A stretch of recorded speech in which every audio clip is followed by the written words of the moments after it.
L'instructeur de gym a pointé du doigt mon père et a dit « Cyril Tyson, tout le monde le regarde, il n'a pas le type de carrosserie qui excellerait dans la course. » Et ils l'ont utilisé comme exemple. Et mon père a dit « Quoi ? Personne ne va me dire ce que je ne peux pas faire de ma vie. » Et il a utilisé cela comme une raison pour commencer à courir.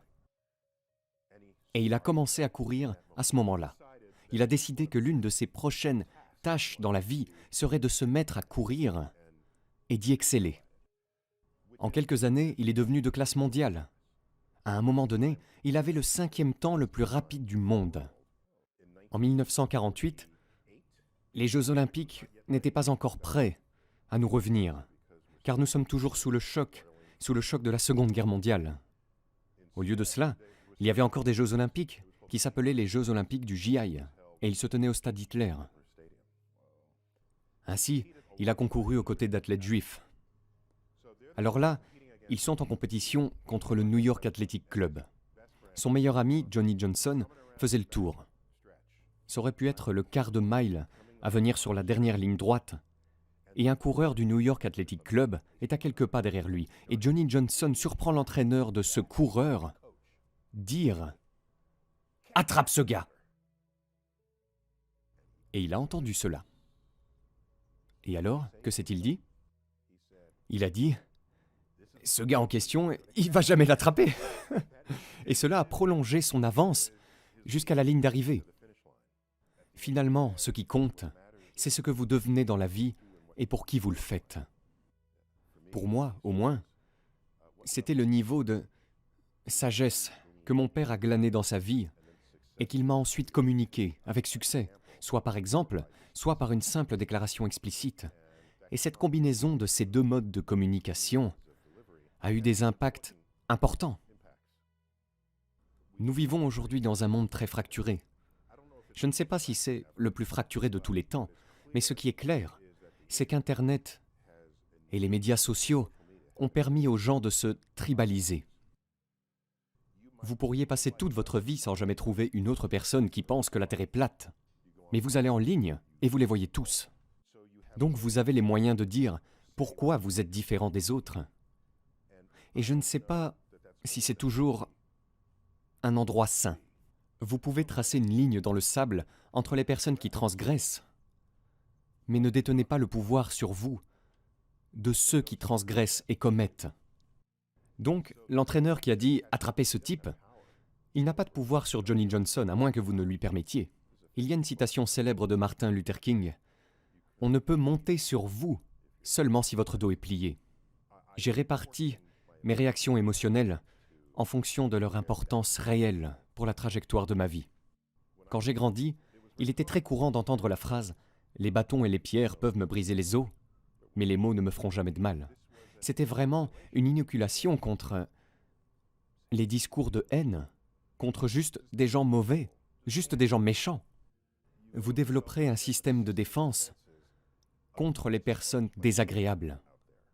Je n'ai pas entendu cette phrase depuis longtemps.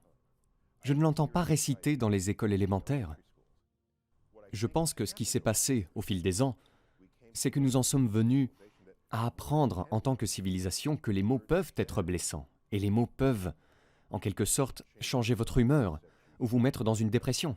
Ce que je vois sur le revers de la médaille, cependant, c'est que les gens sont moins en mesure de traiter avec les mêmes personnes qui sont là aujourd'hui, qui étaient là à l'époque, qui vous appellent des noms, les personnes qui pourraient vous intimider sur Internet en disant des choses sur vous. Comment se défendre contre cela maintenant, autrement que de voir un conseiller pour votre état émotionnel? Je peux dire depuis l'époque où j'ai grandi, je ne donne pas à un rat ce que tu me dis, d'accord? À moins que vous ne soyez entre moi et un objectif, alors je dois naviguer dans cette direction. Alors maintenant, que dois-je faire parce que vous êtes sur mon chemin? Dois-je creuser sous vous pour passer, tourner autour de vous, sauter par-dessus vous? Vous devez trouver quand même le moyen d'avancer.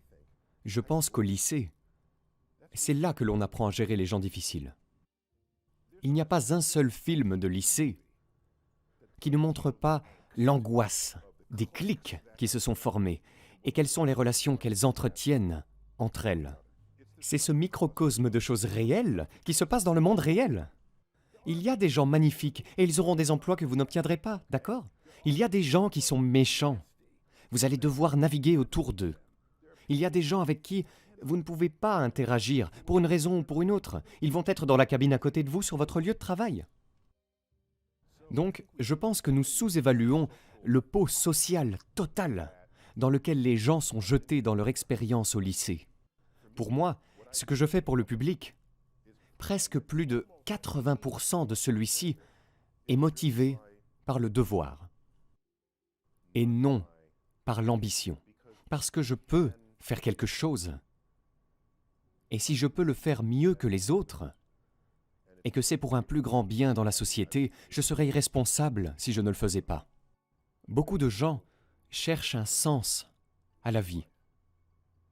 Et je me dis que vous avez plus de pouvoir que cela. Vous avez le pouvoir de donner un sens à votre vie, plutôt que de le chercher passivement. Donc, pour moi, je crée du sens. Et le sens pour moi est-ce que j'en sais plus sur le monde aujourd'hui que je n'en savais hier? Cela renforce le sens pour moi. Et si cela s'accumule, et s'accumule quotidiennement, dans un mois, vous en savez beaucoup plus que vous ne l'avez fait que ce jour-là, afin que vous continuiez à grandir. Personne ne m'a jamais dit que je devais chercher un sens à la vie, pour commencer. Donc ça n'a même jamais fait partie de moi. Ma première question n'était pas de savoir où trouver un sens, c'était comment créer du sens. Et cela commençait tôt, au début de l'adolescence. À l'école, ils vous considèrent comme ce récipient vide, dans lequel ils versent des informations, et vous le testez ci et là, vous obtenez une bonne note, vous êtes félicité. Vous pourriez même prononcer le discours d'ouverture. Sont-ils ceux qui deviennent les secoueurs et les moteurs du monde? Je peux vous dire ceci, si Einstein était là, et que nous parlions avec Einstein, nous pourrions lui parler pendant des heures et des heures et des heures. Vous savez quelle question ne sortira jamais de notre bouche? À quel collège êtes-vous allé? Je veux aller dans ce même collège. Je parie que la plupart de vos collaborateurs se sont assis sur cette chaise. Il ne s'agit pas de l'université où ils sont allés, il s'agit de leur propre initiative, de leur propre dynamisme, de leurs propres ambitions, de leur propre curiosité. Cela n'est pas enseigné à l'école. Malheureusement. L'école devrait, au minimum, préserver cette curiosité pour vous. Et si vous en avez perdu une partie, parce que cela ne va pas être en chacun de nous, remettez-la en place. Pour que lorsque vous obtiendrez votre diplôme, vous puissiez donner un sens littéral au mot ouverture. Ouverture signifie commencer, cela ne veut pas dire la fin. Et donc, vous quittez l'école et vous vous dites « Je sais maintenant comment apprendre ». J'ai maintenant une curiosité pour toutes les choses auxquelles je n'ai pas encore été exposé. Et je vais maintenant devenir un apprenant à vie. Je suis un scientifique. J'ai grandi catholique.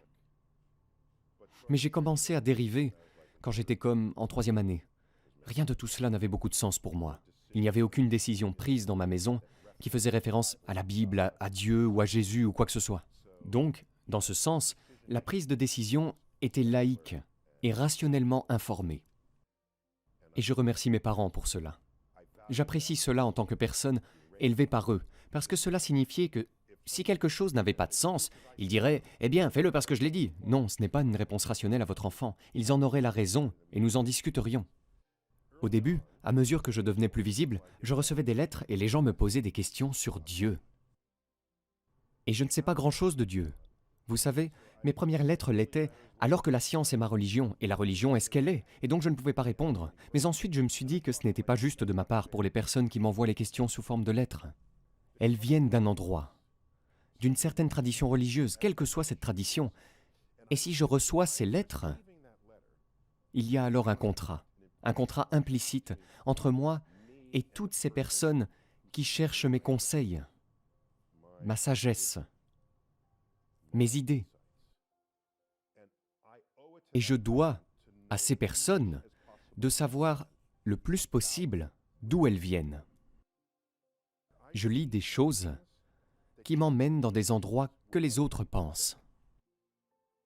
Si je suis un éducateur, je veux le savoir, parce que lorsque vous me parlez et que j'ai une certaine compréhension de vous, je peux naviguer dans vos récepteurs pour apprendre.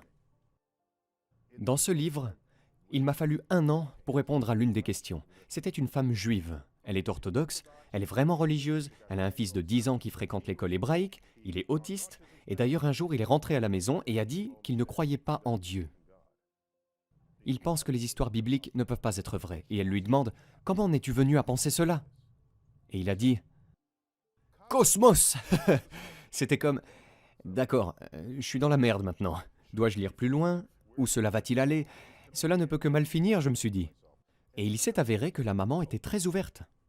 Et elle a dit « Vous savez, je ne veux pas faire croire à mon fils des choses qui pourraient ne pas être vraies. Mon fils me respecte, je le sais et je l'en remercie. Mais parfois, j'ai aussi des doutes sur ces histoires dans la Bible. Alors, je ne sais tout simplement pas. La science et Dieu peuvent-ils coexister? Je veux juste être un bon parent.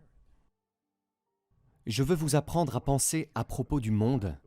Et ensuite, vous dites, j'ai une nouvelle façon de comprendre le monde, et vous vous enfuyez, vous ne regardez même pas en arrière. Parce qu'un nouveau niveau de faim est descendu sur vous. Et les méthodes et outils pour nourrir cette faim vous sont maintenant accessibles. Donc, mon impact serait que les autres soient touchés et qu'ils ne se souviennent même pas que j'ai quelque chose à voir avec ça. Sur ma pierre tombale, je veux que l'épitaphe ait honte de mourir jusqu'à ce que vous ayez remporté une victoire pour l'humanité. Vous voulez que le monde soit l'un de vous. Je pense que vous devriez plutôt vouloir que le monde soit un peu mieux pour vous qui y avez vécu. Cela ne veut pas dire que les gens vous glorifient. Non, pas même à ce sujet. Alors qu'avez-vous à donner sans rien attendre en retour ?